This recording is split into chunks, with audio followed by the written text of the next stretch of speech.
ఈ ఏలూరు ఎంపీ గారి మీద పార్టీని సస్పెండ్ చేయడం అనేది కరెక్ట్ కరెక్ట్ కరెక్ట్ ఎందుకంటే ఈ వివాదం కొనసాగి నిన్న సాయంత్రమే సస్పెండ్ చేశారు. దాన్ని మేము స్వాగతిస్తాము. పార్లమెంట్ లో కూడా స్పీకర్ ఓం బిర్లా గారు కూడా ఖచ్చితంగా సస్పెండ్ చేయాలని కోరుతున్నాం.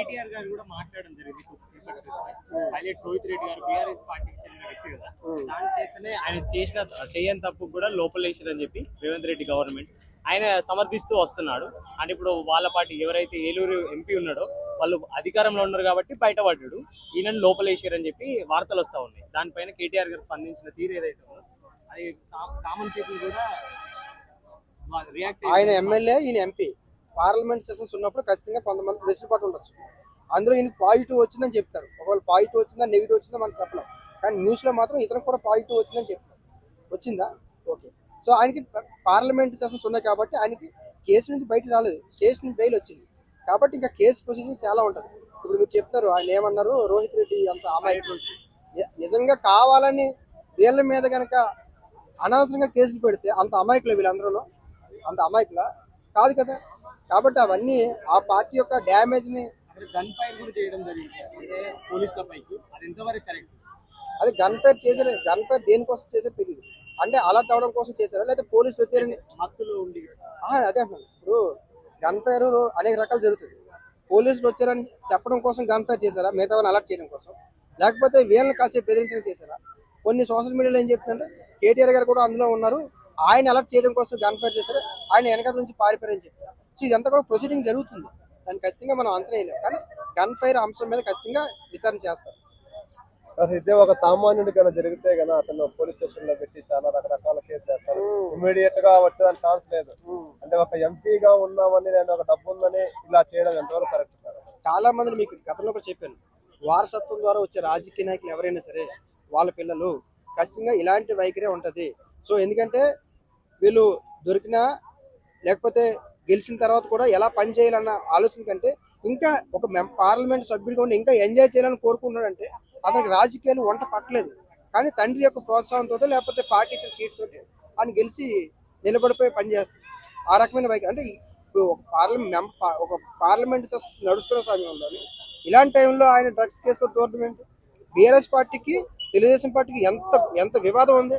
ఎక్కడైనా ఒక చిన్న పని 10 సంవత్సరాలు పనిచేశారు ఎవరికైనా? బీఆర్ఎస్ పార్టీ అధికారం ఉన్నప్పుడు తెలుగుదేశం పార్టీ వాళ్ళకి ఎవరికైనా ఇంత పనిచేశారా? లేదు కదా. సో ఇంత వైరుధ్యం ఉన్న, ఇంత వివాదం ఉన్న వీళ్ళ గూట్లోకి ఇతను వెళ్ళడం నాకు అర్థం కాదు. పోనీ ఆయన ఎంపీటీసీ జడ్పీటీసీ అయితే సరే, ఏదైనా ఏలూరు హైదరాబాద్ అసలు సంబంధం లేదు. ఆయన ఎక్కడే చదువుకున్నాడు, జేఎన్టీలో చదువుకున్నాడు, కాదనట్లేదు. ఇప్పుడు ఆయన ఓడిపోయారు అనుకో ఏలూరులో ఉండాలి, గెలిచాడు అనుకో పార్లమెంట్ లో ఉండాలి. మనకి హైదరాబాద్ లో మీకు ఏం పని? మీకు అర్థమైందా? ఆయన ఇప్పుడు పార్లమెంట్ సెషన్స్ నడుస్తున్నప్పుడు ఆయన పార్లమెంట్ లో ఉండాలి, ఓడిపోతే ఏలూరులో ఉండాలి. ప్రజల మీద బాధ్యత లేదు. వారసత్వంతో వచ్చే ఆయననే కావట్లేదు, వారసత్వం ద్వారా వచ్చే ఏ రాజకీయ నాయకులకు కూడా ప్రజలంటే అంత ఇంట్రెస్ట్ ఉండదు, ప్రజాస్వామ్యం అంటే అంత ఇంట్రెస్ట్ ఉండదు.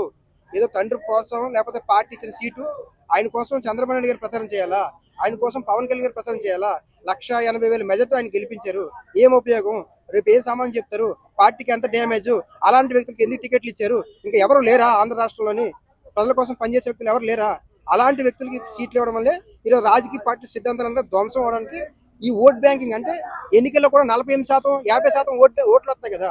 అంటే ఎలక్షన్ జరుగుతున్నప్పుడు కూడా 48%, 50% పోలింగ్ అవుతుంది, 70% అవ్వట్లేదు. ఎందుకంటే ఎవరి మీద నమ్మకాలు లేకపోవడం వల్ల, ఏ పార్టీ క్యాండిడేట్ కూడా సరైన వ్యక్తులకు ఇవ్వకపోవడం వల్ల ఇలా ఓట్ బ్యాంకింగ్ రాకుండా ఉంటుంది.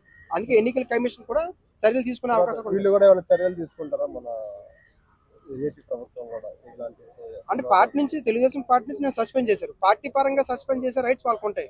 కానీ పార్లమెంట్ ఆయన మెంబర్ ఆఫ్ పార్లమెంట్ సభ్యుడు కాబట్టి పార్లమెంట్ స్పీకర్ ఓం బిర్లా గారు కూడా ఈ అంశం మీద కఠిన చర్యలు తీసుకోవాలి. మేమైతే మాత్రం ఖచ్చితంగా ఆయన్ని సస్పెండ్ చేయాలి, ఏలూరులో ఉప ఎన్నిక పెట్టాలి మేము డిమాండ్ చేస్తాం. అయితేనే కదా డ్రగ్స్ కన్నా కన్ఫర్మ్ అయితే పాజిటివ్ వస్తే కదా సామాన్యుడికి ఏ విధంగా శిక్ష పడుతుందో ఆ విధంగా పడుతుంది. అయితే జైలుకి వెళ్ళినా కానీ ఇలాంటి ఉంటుందా ఉండవా? అంటే ఇప్పుడు మీరు చెప్తుంది సాధారణంగా డ్రగ్స్ కేసులో ఎక్కువ కౌన్సిలింగ్ ఉంటుంది. కానీ రేవంత్ రెడ్డి గారు కూడా చెప్పారు, ఈ యొక్క ఏగల్ టీం పెట్టినప్పుడే మేము కౌన్సిలింగ్ ఇస్తాం తప్ప ఎక్కువ మందిని శిక్షించడం కాదు అని. అంటే వాళ్ళ ఆ యొక్క మత్తు నుంచి బయటికి తీసుకోవడం కోసం చేసే ప్రయత్నం. కానీ వీళ్ళందరూ కూడా మెచ్యూర్ ఉన్న వ్యక్తులు, చట్టసభలో ఉన్న వ్యక్తులు, ఒకళ్ళు హోదాలో ఉన్న వ్యక్తులు. వీళ్ళకి ఆ చట్టానికి వర్తించదు, వీళ్ళకి వేరే రకమైన ఉండొచ్చు అని నేను అనుకున్నాను. మన హనుమంతరావు గారు కూడా చెప్పారు ప్రత్యేకంగా చట్టాలు తీసుకురావాలని. ఎందుకంటే మన కల్చర్ కాదు అది. డ్రగ్స్ అనేది మన కల్చర్ కాదు. కాబట్టి ఇంకా ఎందుకు మరి మన భారత రాజ్యాంగం ఇంకా అప్డేట్ కాలేదు సార్? ఎప్పుడు చేస్తారు? ఇంకా ఎన్ని సంవత్సరాలు పోతూనే ఉంది ఇది. ప్రజలు ప్రశ్నించలేనంత వరకు ప్రజలు ప్రశ్నించలేనంత వరకు పాలకులు వాళ్ళని శిక్షించుకునే చట్టాలు ఎందుకు తీసుకొస్తారు? ప్రజలు ప్రశ్నిస్తే కన్నా ఇండ్లలోకి వచ్చి వాళ్ళ వాళ్ళు వచ్చి గొడవ చేస్తారు. సహజం. నేను ఏమంటానంటే ఇప్పుడు వాళ్ళని శిక్షించుకోవడం కోసం చట్టాలు తీసుకోరు కదా, వాళ్ళని రక్షించుకోవడం చట్టాలు తీసుకొస్తారు. కాబట్టి కానీ మీడియా కానీ ప్రశ్నిస్తే వాళ్ళ గొంతు నొక్కడం కానీ లేదంటే వేరే విధమైన చర్యలు తీసుకోవడం కానీ పార్టీ నుంచి ఎవరైనా వచ్చి నైట్ లో గొడవ చేయడం కానీ జరుగుతుంటాయి. సహజం. ఇప్పుడు మనం బ్రిటిష్ వాళ్ళతో పోరాటం చేశాము, చాలా మంది ఇప్పుడు తెలంగాణ రాష్ట్రంలో నవాబులతో పోరాటం చేశారు, చాలా ఉన్నాయి. అని అన్యాయం జరిగినప్పుడు ఇప్పుడు బ్రిటిష్ వాళ్ళు మన దేశాన్ని పరిపాలించి హింసకు గురి చేసినప్పుడు బ్రిటిష్ వాళ్ళకంటే ముందు ఈస్ట్ ఇండియా కంపెనీల మీద మనం పోరాటం చేశాం. ఫస్ట్ రెవల్యూషన్ అప్పుడే ఈస్ట్ ఇండియా కంపెనీ మీద ఫస్ట్ పోరాటం చేశాం. ఆ తర్వాత ఆ ధైర్యంతో బ్రిటిష్ వాళ్ళ మీద పోరాటం చేశాం. ఇప్పుడు మనం రాజకీయ నాయకుల మీద పోరాటం చేయాల్సి వస్తుంది. మనం ఓటు వేసి మనమే చేయాలంటారా? అంటే ఓటుని కూడా ప్రజలు ఎందుకు ప్రశ్నించలేకపోతున్నారు అంటే చాలా ఒక 60% అమ్ముకుంటున్నారు కాబట్టి ప్రశ్నించలేకపోతున్నారు. ఎందుకంటే వాళ్ళకి తెలుసు రాజకీయ నాయకుడికి ఏ వార్డులో ఎంత పంచాము, ఎక్కడ ఏ మండలంలో ఎంత పంచాము, ఏ గ్రామంలో ఎంత పంచాము వాళ్ళ లిస్ట్ ఉంటుంది. కాబట్టి వాళ్ళు ప్రశ్నించుకోవడం. ఇది కోర్టు వరకు వెళ్తుందా ఈ కేసు? ఖచ్చితంగా వెళ్తుంది. కోర్టుకి వెళ్తే కన్నా మరి ఎన్ని సంవత్సరాలు అవుతుందో మళ్ళీ ఇంకో 10 సంవత్సరాలు మళ్ళీ సీఎం అయ్యే ఆ రేంజ్కి వెళ్తారేమో. అంటే కోర్టు ఖచ్చితంగా వెళ్తుంది. ఎందుకంటే కోర్టుకి వెళ్లకుండా ఉండదు. కోర్టుకి వెళ్లకుండా ఒక ఎఫ్ఐఆర్ జరిగినప్పుడు కోర్టుకి వెళ్లకుండా అయితే మాత్రం ఇప్పట్లో ఖచ్చితంగా కోర్టుకి వెళ్తుంది. అంటే ఆ సమస్య పరిష్కారం చాలా రోజులు పడుతుంది కదా? పట్టొచ్చు, టైం పట్టొచ్చు, కానీ ప్రొసీడింగ్ అయితే ఆగదు. ప్రొసీడింగ్ ఆగదు. ప్రజలు ప్రభుత్వాల మీద ఒత్తిడి తీసుకురావాల్సిన అవసరం ఉంటుంది. తర్వాత మళ్ళీ అతనికి నెక్స్ట్ ఎలక్షన్ లో మళ్ళీ అంత ఛాన్సెస్ ఏమైనా ఉంటాయా? అంటే చట్టంలో ఎక్కడ లేదు. డ్రగ్స్ కేసులోనో లేకపోతే ఈ కేసులో దొరికినంత మాత్రాన ఇతనికి చట్టసభలకు రానివ్వకుండా చేయాలి అని లేదు. ఇప్పుడు చాలా మంది మీద చాలా కేసులు ఉన్నాయి.